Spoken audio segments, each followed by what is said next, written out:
Hi and welcome. The crowd at JFK roared and blurred until the world narrowed to three faces. He'd spent 6 years trying not to picture Priya, the ex-wife whose signature looked like a goodbye note in court filings, and 2 girls with his eyes clutching matching dolphin backpacks. Ethan Mercer, whose name moved markets, forgot how to breathe. His phone kept buzzing with an emergency board vote. His driver waited. With the engine running, the jet fuel smell cut the air. He stood rooted by the arrival's barrier, a billionaire, disassembled by the one thing he couldn't arbitrage: the family he'd lost by his own hand. Terminal 4's fluorescent wash turned everything into a scene you could deny. Later, Ethan's bodyguard, Russell, said his name twice before stepping back. Maybe for privacy, maybe because the man who never hesitated suddenly looked very breakable. Priya had cut her hair blunt at the shoulders. It made her look like the version of herself who used to fall asleep on the couch with case files open, a strand of hair in her mouth. She spotted him. You could watch the calculation move across her face like heat-up glass. Surprise, recoil, hold Layla, Usher, she said softly in that mother tone that suggested the world was manageable if you stayed close. Stay with me. The twins turned in tandem. The resemblance hit Ethan with an almost physical force. Dark irises, the intent look he used in due diligence meetings. One had a chipped front tooth, the other a small ink stain on her wrist. He'd missed the chip and the stain, and everything they signified: bikes and school projects and summers that didn't include him. Priya, he said. Ethan. Her voice was neutral, the way you'd address someone who had once been both shelter and storm. The last time they stood in public together, a court stenographer recorded things neither of them really meant, and a judge called it irretrievable breakdown. He had agreed with the judge. It felt at the time like a cost center to be closed. Say officer asked them to move along. They didn't single quotes d. Why are you here? Priya asked. No. Warmer but not cruel. My flight from Zurich landed early. He said. Board vote at noon and you were connecting to Raleigh. She said. My mother had surgery. We were delayed. The twins watched the ground between their parents as if a message would appear there. People flowed around them with the frictionless ease of those on schedule. Ethan had no schedule for this. Layla, Priya said. This is I know, Layla replied, eyes on his shoes. He's famous. Not for anything fun. Usha added with 8-year-old contempt. Something in Ethan unclenched. A laugh he didn't let out. He crouched to their level, his suit a little too crisp for the sticky floor. I'm not fun famous, he said, but I make excellent pancakes. Do you? Usher's eyebrows climbed. Used to, he said. It's like riding a bike. Leela considered him the way a junior associate might. Is this person telling the truth? And what's the angle? Mom makes waffles, an upgrade, he said. Priya's hand tightened on the handle of a carry-on. A small gesture anyone else would miss. He saw it. That had been the problem. Once upon a time, he saw everything but didn't always answer it with kindness. We have to make security, she said. They'll reassign our seats. I can walk you, Ethan offered, then instantly heard the possessive in it. Priya shook her head. We'll manage a beat. Then she asked, careful, how are you, Ethan?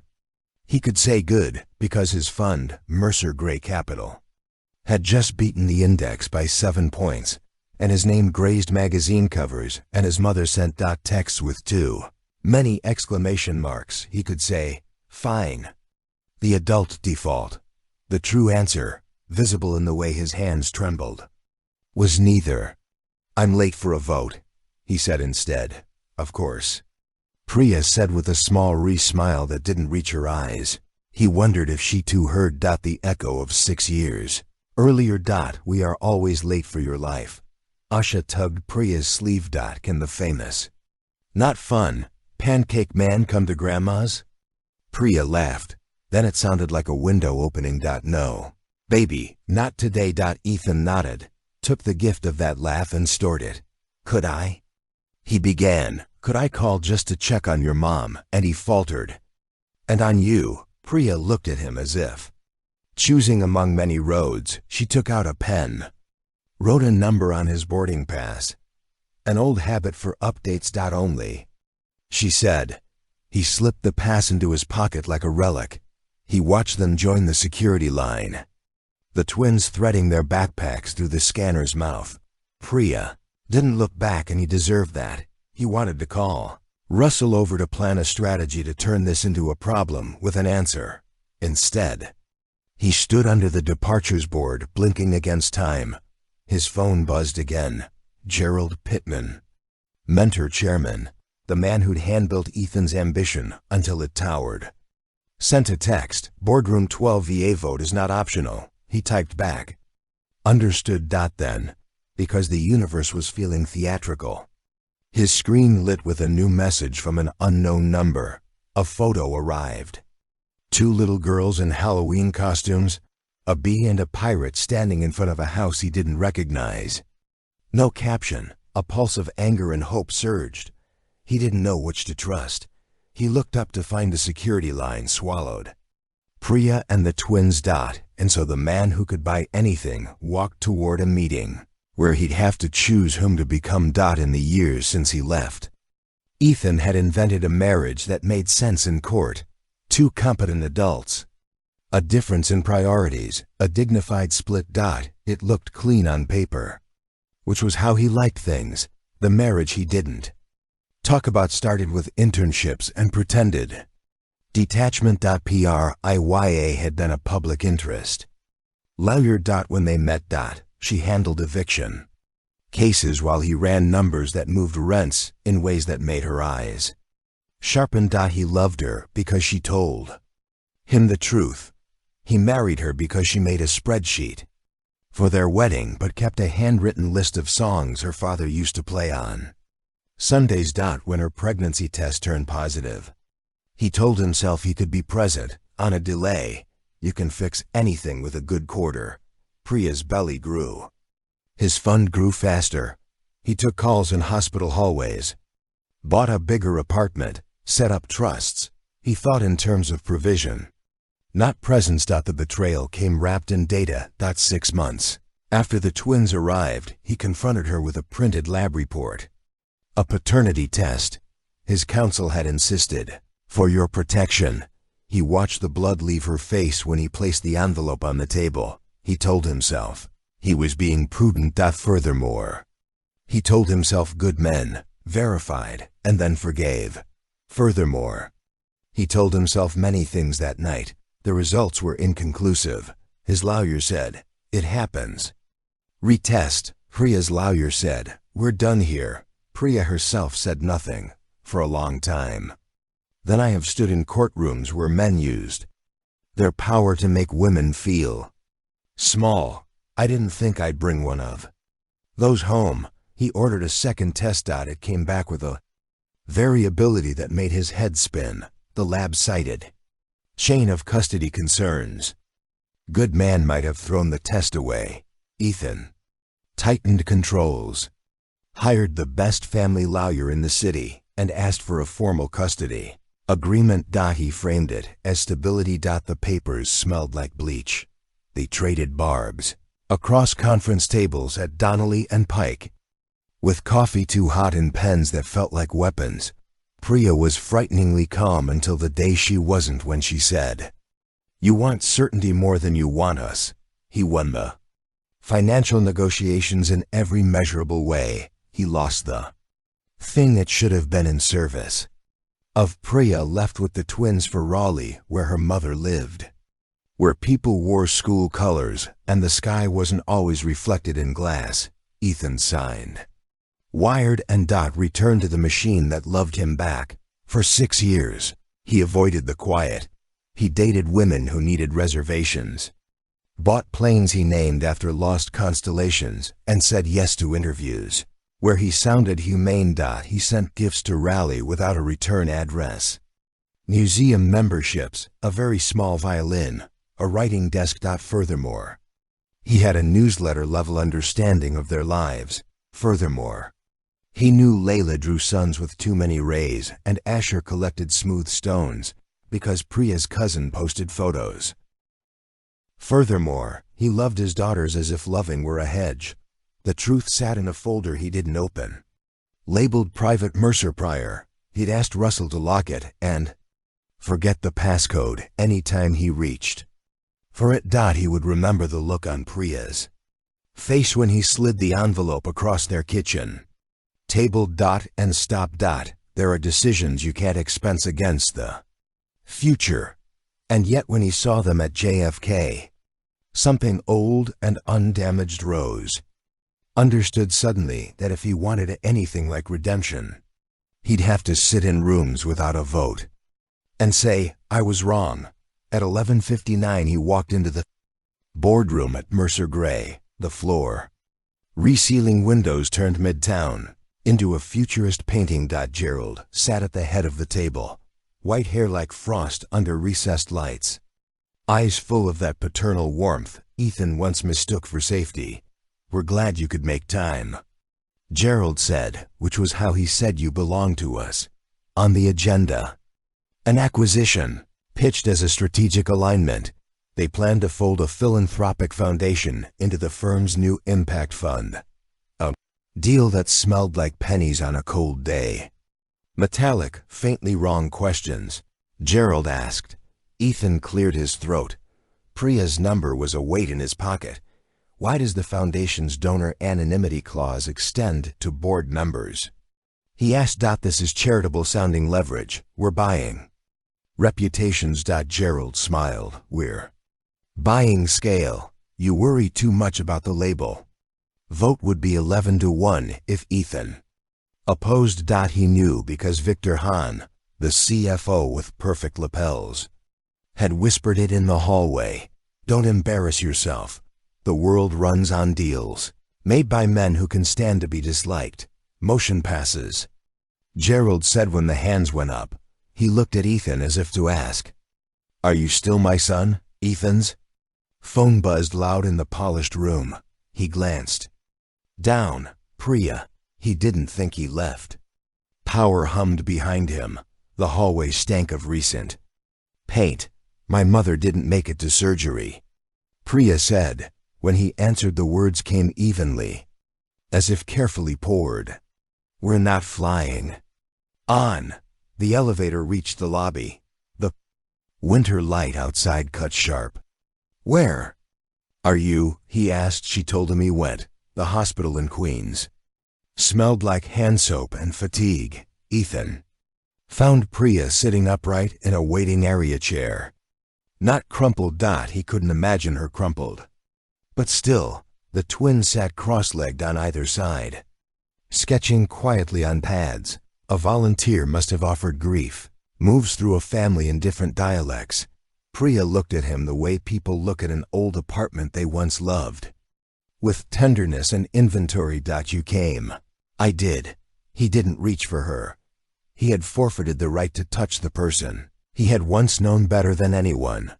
Furthermore, he crouched by the twins, eye level again, remembering some manual he'd skimmed about meeting children where they were. I'm sorry about your grandmother, he said. Layla nodded solemnly. Asha drew her lines harder. We're staying till the funeral. Layla said. Then we go home. Home meant the small house in Raleigh with the sagging porch steps, where a cat sometimes appeared in the morning. Ethan had imagined it 1,000 times and never once stood inside. Is there anything I can do? He asked. Priya surprised him. We could use a ride, she said, and a bed for a night. He glanced at Russell. Sent a look that said, make it happen. His driver could be at the curb in 5. A hotel suite near the hospital. Or you can have the guest rooms, he said. No strings. He heard the old hymn in the cadence and tried again. It's safe and close. Priya considered. One night, she said. Because the girls haven't slept and because you asked, right? He exhaled. Thank you. At the penthouse in Tribe. 'Cause the river wore the color of money. Floor-to-ceiling windows, art Ethan didn't love, but a consultant insisted was speaking to the moment. He watched Priya take it in without that narrowing of the eyes. People get when they want to belong here. She didn't want to belong here. She wanted a clean place to lay her daughters' heads. Girls explored quietly, more cat than tourist. Testing thresholds, Layla found the piano and pressed a single note. It hung in the room like a question. Asher drifted to the bookshelves, pulled down a copy of the Phantom Toll Booth, opened it to the map. "Where's expectations?" she asked. "East of reality," Ethan said, surprised. The answer came without dust. Priya glanced at him. Something soft, crossing her face and gone. It was late. Russell ordered food. Ethan stocked the fridge with things he remembered. Priya liked whole milk, strawberries, grocery store flowers, because dahlias weren't in season, and peas had been their joke about unnecessary beauty. He showed the girls the guest rooms, the way the blackout curtains worked, the bathroom drawers filled with endless hotel-sized toiletries, because his life was three-quarters airport. "Do you live alone?" Leela asked. "I do," he said. "Because you're rich?" Asha asked blunt. "Because I made choices," he said. He sounded like someone in rehab for ambition. While the twins showered, Priya stood at the kitchen island holding a glass of water, as if it were an argument she hadn't decided to make. "Why did you oppose the vote?" she asked. He blinked. Of course she knew. She always followed the money, because anonymity is a lie with a tuxedo, he said. Because Gerald is dressing influence as charity, Priya nodded. "There's a file on your desk," she said, "labeled foundation. Open it when I'm gone." He waited for more. She waited for him to ask. He found a patience he didn't used to have. "I will," he said. She put the glass down. "The twins should know you," she said quietly, "because you're their father and because I'm tired." He held the counter like a rail on a moving train. He had practiced apologies in his head in interviews. He never gave. "I was wrong," he said, "about the test. About everything. I wanted certainty more than I wanted you." She looked at him then, really looked. And he saw the grief and the steel and the practicality that had made her pack and go when the city. Became unsafe in ways he didn't see. "I won't trade their peace for your remorse," she said. "If you want in, you're in on terms that make sense for them. Not for you. Yes," he said, "whatever you need." She almost smiled. "What I need is help to get through a funeral week with two kids who think death is a plot twist in a movie and a place to grieve without managing a billionaire's feelings." He nodded. "I can do logistics," he said. "I'm excellent at logistics." It was their old joke too. His love language was calendar invites. That night, after the girls slept and the city put on its quieter hum, Ethan walked to his office. He stood in front of the locked drawer. Texted Russell for the PASSCOD. Russell replied immediately. "You sure?" He typed yes. The drawer clicked. The file came free. The foundation dossier was thick with photos and memos. A logo he knew. A stylized flame appeared on the first page. The Adams Foundation, founded by a shipping magnate's widow, had last year announced a partnership with Mercer Gray to scale impact. The internal memo said something else. Donor advisement fees routed through Shell LLC's grants earmarked for districts where regulators were balking at Mercer Gray acquisitions. Hush of money over the loud machine of democracy. A post-it note in Priya's handwriting flagged a name. Rosales. It said Lab Tech. See also. And an arrow to a copy of the paternity test. Chain of custody log. Someone had signed for the sample transfer at a lab in Midtown. The signature looked careful, like a forging of calm. Ethan's scalp prickled. He remembered a long-forgotten conversation in the kitchen. Priya's voice low. "Gerald keeps calling. He Says he's concerned about what motherhood will do to your focus. Ethan had laughed, then kissed her and gone to bed. Now the laugh tasted like pennies. He closed the file gently as if it could bite. When he returned to the hallway, Priya stood there, hair damp, wearing one of the Mercer Gay Conference t-shirts he kept as NIGHTWER. Her eyes were bright and rimmed red, as if she'd been awake for hours with old math. "I thought you should see," she said. He nodded. "I see." "Good," she said. "Because you're not the only one who can read a spreadsheet and feel sick." In the morning, the twins declared the city too loud and the kitchen too shiny. Ethan agreed. Took out a bowl and ingredients he hadn't touched in months. From a cupboard behind the coffee machine, he unearthed a measuring cup etched with flower scars from another life. Priya's eyebrows rose when she saw it. Then she returned to combing Asha's hair, the domestic choreography they'd once known by heart rediscovered without comment. "Why is it called batter?" Leela asked. "Because we beat it," Ethan answered, WHISKING. She seemed to enjoy that. Cause and effect violence with purpose.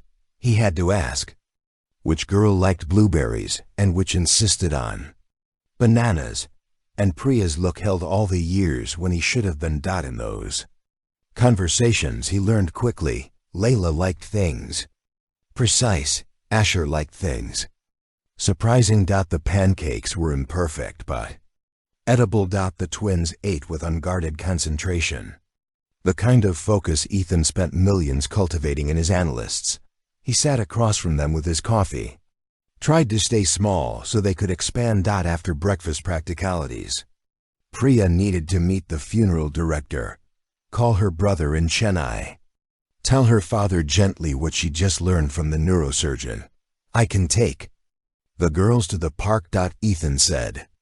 Sentence felt like stepping onto ice. He'd once fallen through Bethesda Terrace. Priya asked the Angel Fountain. He remembered the first time she'd taken him there when they were so young. Both of them were surprised by it. Of course, they bundled in coats that were slightly too big. His life didn't have kid sizes in it yet. In the car, the twins talked about a class terrarium that had collapsed and a crayon that melted on a heater. Ethan offered adult questions. They offered correction. At the park, he bought hot chocolate and napkins. He didn't touch his phone. At the fountain, the twins asked for stories about when their parents were friendly. Ethan told them about the time Priya represented a woman who refused to leave her apartment because the landlord had lied about asbestos, and how she had stood in court with her chin up, steady like a tuning fork. And the judge looked tired until he didn't. "What is asbestos?" Asha asked. "Old poison." Ethan said, like regret. "Hard to see until you know where to look." "Do you regret us?" Layla asked suddenly, too calmly. She watched him like a scientist watches a Petra dish. He knelt so the air between them wasn't heavy every day. "I regret not being there," he said. "I never regret you." She took that in, nodded. "Once a ledger entry." Asha pointed at a busker playing Vivaldi with bravado. "We had a cat named Vivaldi," she announced. "Past tense?" he asked gently. "He ran away to be with the Philharmonic." She said, "Mom said to wish him well." He laughed aloud. Priya had always believed in better endings. He wished suddenly and fiercely to deserve a place in a story she would tell the twins about him when he wasn't there. Not a cautionary tale, a small, usable truth. His phone vibrated. He let it. The girls played on the steps, daring each other to leap farther. He applauded at the right moments. It felt like an audition for a role he'd abandoned. He was not good at being a beginner. He tried to be delighted by his incompetence. On the walk back, the unknown number texted again. Another photo. A parking garage. A handoff. the shadow of a man he recognized. Victor Hahn, shaking hands with a woman with a lab ID clipped to her pocket. The timestamp was 6 years ago. 2 weeks before he asked for the second paternity test. He knew. Because the winter that year had a particular quality of light and because the phone said so. The caption this time, thought you'd like a souvenir. His mouth went dry. Twins were telling a joke about knock-knocks and pizza. He texted back. Who is this? No answer. He put the phone away. Got at the apartment. Priya had arranged a small altar, flowers, a photo of her mother in a sari, a candle set in one of Ethan's heavy whiskey glasses. She looked at the twins. Flushed cheeks. Good, Dad didn't drop us, Usha reported faithfully. Priya's eyes flashed with something. UNDEFINABL. The word Dad was both gift and Flint. Thank you. Priya said to Ethan, not for the park, he thought, but for the absence of performance. My office. He said quietly and showed her the text. She read it twice. Rosales, she said, tapping the screen. Lab tech. I tried to reach her 2 years ago. She was suddenly no longer with the organization. Victor is. She didn't finish. She didn't have to. We go to Gerald. Ethan said, reflex speaking. We demand answers. Priya shook her head. Gerald already thinks he can parent you.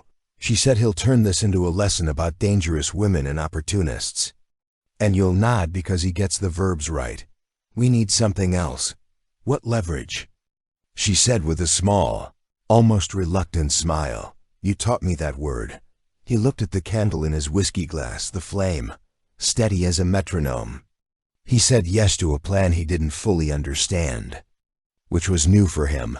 He said yes because 2 girls were asleep in his house, and they carried in their faces both his debt and his chance to repay it. Priya's plan was made of old tools. Paper presents patience. It began in a place Ethan had never been, the Midtown Lab, whose logo appeared on that first envelope that toppled their life. They walked in on a Tuesday, as if they owned the truth. Priya wore a charcoal coat that made her look even more like a lawyer, even though she'd stopped practicing after rally. After the twins needed her, and money didn't argue. Ethan didn't argue either. He carried a bouquet of bakery boxes which he'd learned opened doors. Donuts in exchange for kindness. I'd like to speak to whoever oversees chain of custody logs, Priya said to the woman at the counter, who looked like she'd let nothing pass. That shouldn't. This is about an old case. What case? The woman asked. A human one, Priya said. I used to be an attorney. We're not litigating. We're trying to sleep better. The woman studied Priya's face and found the scene where grief had made a home. Take a seat, she said. They waited. Ethan read a flyer about lab safety. Priya read nothing. She watched the hallway. A man with a name badge that said J. Winter came out, shook their hands. We can't disclose patient data, he said. Even to charming people bearing carbohydrates. Of course not, Priya said. We're not asking for results. We're asking about process. 6 years ago, a sample transfer in your paternity testing department was signed out by a tech named Rosales. We're trying to confirm if she worked that day. We don't discuss staffing, Winter said, and we are aware that this is over the line, Priya said with that particular tenderness she used in court when she needed a witness to like her. But we have reason to believe someone tampered with our case. We won't sue you. We won't even quote you. We just need to know if we are crazy. Winter looked at Ethan, then back at Priya, then at the boxes. What kind of donuts, Maple? Ethan said. He grimaced. Those are my weakness. He took them into a small conference room with frosted glass. After a few minutes he returned with a thin folder. He opened it on the table, angled toward Priya. Rosales was on shift, he said. He pointed to a log. But this signature? He shook his head. That's not hers. Ethan leaned in. The letters were careful, like the chain of custody itself had put on a suit. Who signed it? We don't know. Winter said whoever it was had access. Not a customer, a VIP. Our systems mark that differently. See the stamp. Ethan saw a tiny star next to the transfer code, VIP. High-profile cases. Winter said, we flagged them, extra security. So extra security meant anyone with power could bend the guardrails, Priya said coolly. Winter didn't deny it. Look, people push. He said someone made a call. People here wanted to cooperate. Who called? Ethan asked. Winter's eyes were careful. I like my job. He said we won't name you. Priya said we will keep your donut secret. Winter sighed. Then took out a pad. Wrote 2 letters, 1 M. He underlined them twice. That's all I can say. He said, bring better donuts. Next time. In the hallway, Ethan stared at the letters as if they were a code. Pittman and McAllister. He said slowly, Gerald's old law firm. They handle his everything. Priya nodded. Jaw said he wanted you clean. She said he couldn't risk you choosing family over the firm. Ethan understood something, then, that had been building like weather. Gerald hadn't been saving him all those years. He'd been curating him, every speech about character, every dinner where Gerald told stories about deals that went sideways until he set them right. All of it had been a meticulous narrowing of Ethan's life. He called Victor. Victor picked up on the second ring. Busy day? Victor asked, his tone the super bilious cheer of someone who knows where the bodies are buried and has drawn a map. Let's meet, Ethan said. Now. Victor named a coffee shop downtown where the pastries were ironic. Ethan didn't bring Russell. He brought the photo. Victor arrived in a coat that cost more than rent in a small city. He sat without greeting hands, clean of anything as vulgar as sugar. What do you think you have? He asked. Ethan slid the phone across the table. Victor didn't flinch. That's not me, he said easily. Of course it isn't, Ethan said. And that lab tech is not Rosalie, and those initials don't stand for Pittman and McAllister. Victor smiled. You've always had a talent for pattern recognition. Why? Ethan asked, and he hated the plea in it. Why rig my life when you had my work? Because work is axiomatic. Victor said, as if explaining a principle to a bright student family is static. You were disproved. Gerald removed the noise. Ethan saw it suddenly. The philanthropy that looked like cover. The deals that smelled like favor. The way he was led gently to a cliff and asked to call it a view. You forged a signature on a chain of custody log. I arranged for someone to sign to protect the firm, Victor said. Your personal drama risked a leak. The woman was compensated. She's in Miami now. There is nothing in writing. And you won't do anything because there's a board vote Thursday and you want to be chairman. Ethan thought of pancakes and hot chocolate and Priya's hand tightening around a suitcase handle at JFK. He thought of his daughter's future, selves trying to make sense of their father. He stood. You don't know me as well as you think, he said. Victor's smile didn't waver. We made you, he said softly. We can unmake you. Try, Ethan said and walked out in the street. The cold felt like permission. The old Ethan would have called a crisis PR firm. The new Ethan called Christina, the housekeeper, who had once told him gently to stop buying flowers that died in 2 days. She met him on a bench outside the penthouse, her scarf too thin for the weather, her eyes full of the kind of worry people carry when their boss looks different. Mr. Mercer, she said, you look like you've been thinking. I have. He said the wrong man taught me how. Christina nodded. You need someone who knows the building, she said. What are we finding? The truth, he said and laughed at how naive it sounded. He told her about the lab, the initials, the photo. Christina had a talent for solving the woman in the picture. She said, peering, she came once before. Dropped something with Russell for you. He was new then. She had a badge. Rosales, he asked. I never got a name. She said, but Russell will know. He always knows. Russell did. He had kept a ledger of visitors. He was the kind of man who filed reality into columns. She's now in Miami, he confirmed. Works at a clinic for an anesthesiologist who likes boats. I can get you a number. Get me a flight. Ethan said. And can you make sure Priya and the girls have what they need while I'm gone? Russell smiled faintly. I'm honored. You asked Dot in the cab to LaGuardia. Ethan called Priya. I'm going to Miami, he said. Rosales may talk. Priya was silent a beat. This is the moment I should say. Be careful, she said, but also burn it down. He laughed, surprised by joy amid the ash. Yes, he said, I'm learning to want the right things. Rosales lived in a building with balconies like teeth. She met Ethan in a cafe that smelled like oranges and printer ink. She was younger than he expected, with tired hands and a gaze that had learned to expect nothing good from men in suits.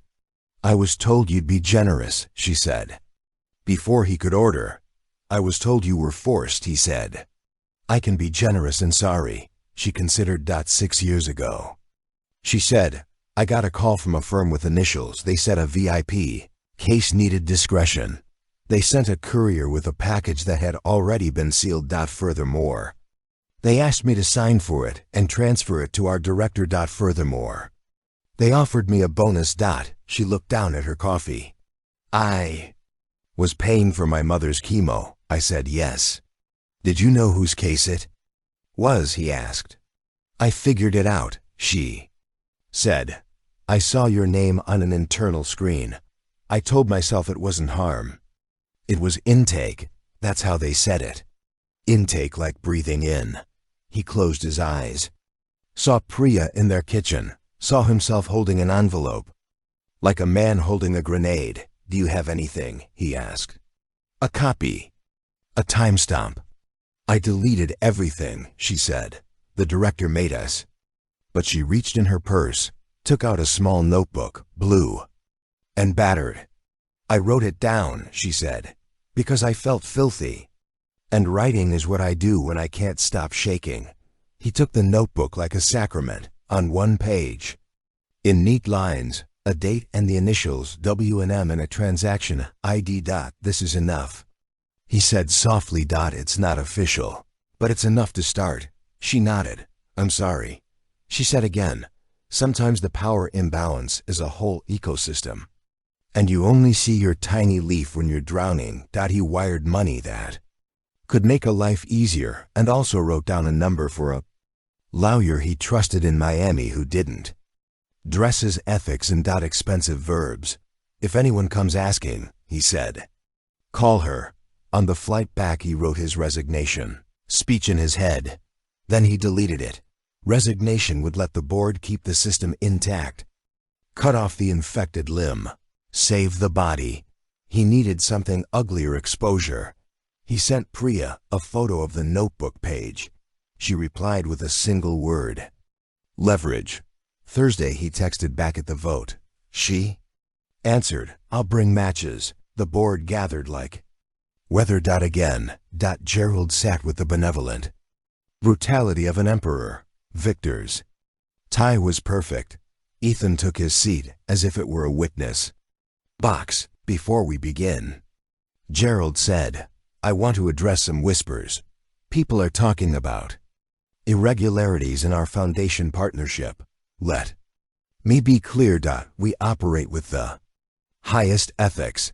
Impact requires influence. Ethan stood before Gerald could finish. Influence requires consent. He said. We bought consent with other people's money. The room still. No one interrupted. A chairman a breath away from a signature. Ethan opened the folder he'd brought. He placed on the polished wood the Royals notebook page, the lab log photocopy with the careful false signature, the still from the parking garage where Victor's profile leaned into shadow.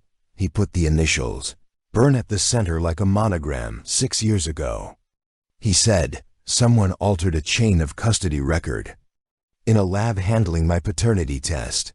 This firm's old counsel made a call. A tech signed a log that wasn't hers. That act destroyed my marriage. Before you tell me, that's personal. Notice what it reveals. We believe access entitles us to rearrange facts. Victor laughed softly. This is touching, he said. Did your ex-wife help with the theater? She did. Ethan said, she's better at truth than I am. Gerald smiled, chilled Ethan. He said, your pain is real.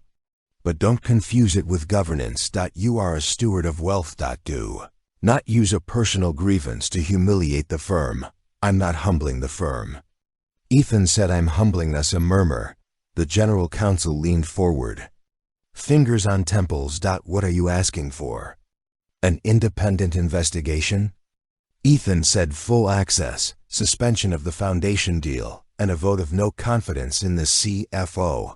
He looked at Victor. Saw the flash in the man's eyes, the calculation. I have more. He added calmly, screenshots, email headers. A lab tech ready to testify that Pittman and McAllister directed the intake. Gerald's hands stepled. Where did you obtain this? He asked. In the world you built.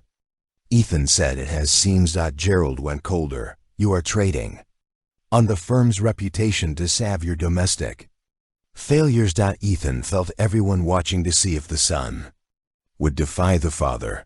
He thought of Priya in her charcoal coat, of Leela testing the piano's single note, of Asher talking about a cat named Ivaldi. He let silence accumulate until it had its own gravity. I'm trading on my name. He said. You can keep yours. A woman who rarely spoke, Tammy. A risk officer whose quiet had always made Ethan underestimate her. Cleared her throat. If these allegations are true, she said, we regulatory exposure and reputational harm that dwarfs any temporary embarrassment. I second the motion for an investigation. Victor scoffed. You'll blow up a decade of returns because Ethan can't manage his home. Tam met his gaze. We'll blow up a decade of returns because you managed our ethics using other people's blood. The vote went like a domino line. Once two fell, the rest couldn't keep their balance. Gerald watched, eyes almost tender. From a certain angle, he could have been proud when it was done. Investigation was approved. The foundation deal was frozen. Victor was suspended pending review. Gerald stood at the end, his chair scraping like a complaint. You're making a performative mistake, he told Ethan. This industry is built on selective blindness. Market will punish you for squinting. It already has, Ethan said, thinking of 6 years of silent birthdays. As the board scattered, Victor leaned in, snake quiet. You can't afford to lose us, he said. You don't know how alone this will feel by morning. I know alone. Ethan said, I just learned its name. When Ethan left the room, Priya was in the hallway wearing the kind of calm that once broke him open. She didn't ask how it went. She saw it in his shoulders. You did it, she said. We did it, he said. And there will be consequences. I have to take the girl south. She said, funeral is Saturday. Come if you want. Sit in the back. Don't make it about you. I won't. He said he meant it. They took the elevator down without touching. When the doors opened, the city felt briefly new. The funeral in Raleigh was modest in a way that made the grief easier to carry. The church smelled like wood and rain. Priya's mother had a photo from 1987 at the front. Laughing head thrown back. A woman who taught Priya how to leave and how to stay. Both Ethan sat in the back. As instructed, he wore a suit that signaled respect rather than price. The twins sat between Priya and their uncle. When the hymn began, Asher didn't sing. Layla mouthed the words. Ethan prayed in the way Wall Street men pray when they've run out of language. After the service, he stood on the lawn as people who had eaten Priya's mother's food told stories that put the woman on a porch in a kitchen. At a PTA meeting. No one cared who he was. It was delicious. Priya came to him later under a pop-up tent with plates of samosas and lemon bars. Her face was exhausted and luminous. The strange beauty of grief honestly born. You can come to the house, she said, for an hour. She smiled a little. No photo ops. The house had the sagging steps, the catless porch, a chalk drawing on the front walk. Inside, magnets on the fridge that read like a map of 8-year-old priorities, a museum schedule, a library checkout list, a drawing of a ladybug with eye makeup. The writing desk he had sent was in a corner covered with paper. It looked like it belonged, because Priya had made it belong.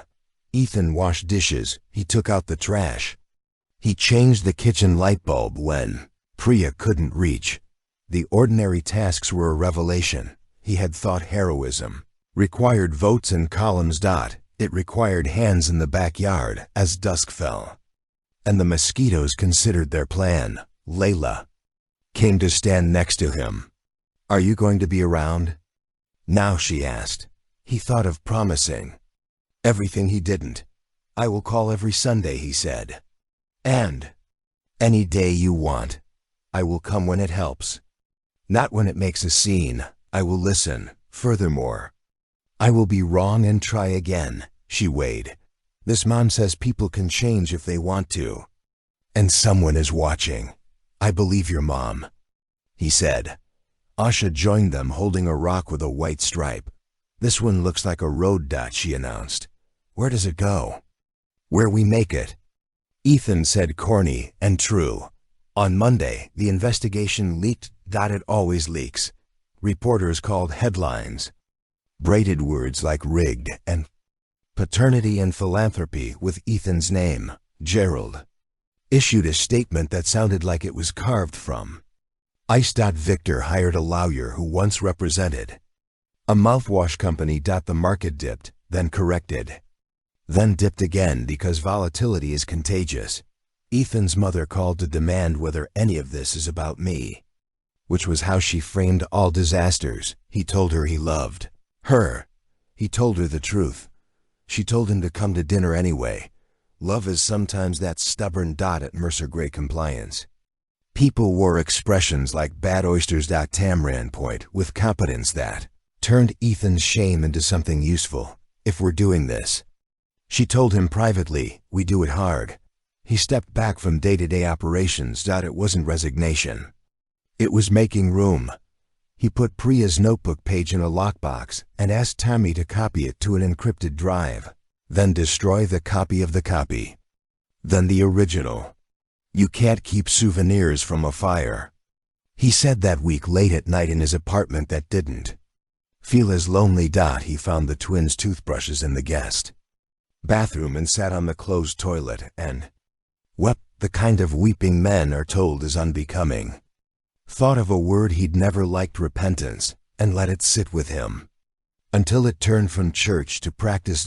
When he called Sunday, as promised, the girls put him on speaker and quizzed him about a book they were reading for class. "We are not reading aloud to you," Asha said, "because you need to practice hearing between the lines." He grinned. "I am terrible at that," he said. "Teach me." Priya got on at the end. "We're okay," she said. "You wrecked," he said. "And okay, good," she said, and he could hear her smile. Spring arrived slowly. In New York, daffodils stabbed up through tired soil. In Raleigh, the twins learned the difference between a cicada and a locust and insisted on telling Ethan with grave precision. He listened. He learned. He kept showing up on Sundays, sometimes on Wednesdays, sometimes in person, for a school concert where he looked so proud of being in the wrong row that people forgave him. The investigation at Mercer Gray yielded a report that read like a morality play. Yes. The foundation partnership had mixed motives. Yes. Victor engineered shell routes. Yes. Pittman and McAllister had facilitated intake processes that contaminated decisions. No one went to jail, which made Ethan angry. People lost jobs, which made him sad. The board asked Gerald to step down for the optics. He refused. The board made another optics. Ethan declined the chairmanship. When it was offered to everyone's shock. Tam took it to everyone's benefit. "I don't want to run a system. I just got done breaking," he told Tam. She nodded. "I'll build a better one." She said, "You can come visit." He did. He started a small fund that invested in boring things like municipal bonds and beautiful things like community land trusts. Furthermore, he spoke at precisely one conference where he said, "I traded people for principles and discovered principles aren't worth much without people." The quote did well on social media for a week and then drowned in a new trend. He didn't care. Priya returned to law part-time in a clinic that helped families negotiate medical debt. She and Ethan built a custody plan that didn't feel like a compromise so much as a collaboration. They practiced fighting without drawing blood. They wrote the rules down on paper a social worker gave them, then changed them when life required small edits. That one night, after a school play in which Asha succeeded in not rolling her eyes at a boy who forgot his lines, and Layla played a tree with extraordinary stillness, they walked back to Priya's car under a sky that looked like a ceiling full of accidental holes. The girls ran ahead, backpacks bouncing. "I don't know what to call this," Ethan said, gesturing at the air between them. "It's not who we were. It's not." He didn't say back together. He wouldn't. "It's us," Priya said later, and better. He laughed. Later, and better is the most honest brand I've ever heard. She took a breath. "There's something else," she said. She reached into her bag, pulled out an envelope. The lab's logo. Again, he froze. She saw it. "It's not a test," she said gently. "It's an affidavit. After you went to Miami, Rosales reached out to me. She wanted to write down what she did. I told her truth only hurts when it's delayed. She asked me to give you this when you were ready." He held the envelope. He didn't open it. "I believe you," he said. "I don't need." "I know," she said. "That's why you can." He tore the top cleanly, slid out the paper in neat legal language. Royal described the call from Pittman and McAllister, the intake, the bonus, the regret. The last line read, "I participated in a process where donors and firms confuse power with goodness. I am sorry for the harm." He put the paper back with care. He slipped the envelope into his inner pocket over his heart like a cliché. "Thank you," he sighed. "Don't thank me for a wound closing," Priya said. "Thank the body for remembering how." The twins clambered into the car, fighting about a broken crayon, and then, forgetting to fight, Ethan buckled Asher's seatbelt when it jammed and didn't touch Priya. When he shut the door, he watched them drive away with a yearning that felt less like hunger and more like patience. That summer they went to Coney Island together, the four of them, and bought lemonade that was too sweet, and watched the ocean behave like itself. Ethan stood behind the twins as they drew their names in the sand and wrote his smaller. Not because he believed he mattered less, but because he wanted room for it to grow. Without anyone noticing, on the boardwalk, Priya bumped his shoulder with hers once. Companion ably. He didn't make it symbolic. He took it as weather. He let it pass and returned like the tide. Steady. Furthermore, he was still rich. Furthermore, he was still famous for things that don't matter up close. But some mornings he woke before the market opened and felt a quiet he hadn't earned yet. He got up anyway and made coffee and sent the twins a photo of a city sunrise and a joke that made them groan. He took the jokes back in stride. Furthermore, he practiced, he faltered, he apologized without invoices. Furthermore, he built a different kind of portfolio, moments held long enough to mature. When people asked him, nosy at parties, whether he and Priya would ever, he said, "We are."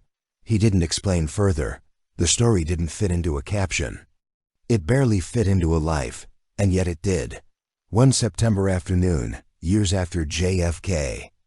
But close enough that the smell of jet fuel could still fold him in half, if he let it. He stood in the arrivals hall again, this time holding a sign that read Leela and Asha in block letters, because the twins insisted. He embarrassed them like other dads when they ran into him. He remembered to bend his knees when Priya walked toward him. He remembered not to hope for a thing that wasn't on the schedule. And when she reached him, she touched his elbow briefly like a code. Later and better, the touch said, later and better. He believed her. He believed in the small, humiliating glory of trying again without guarantee. Furthermore, he believed in pancakes and an affidavit and in the glittering use of influence that looks like not using it at all. Furthermore, he believed that power could be repurposed like an old building that everyone thought would never suit a family.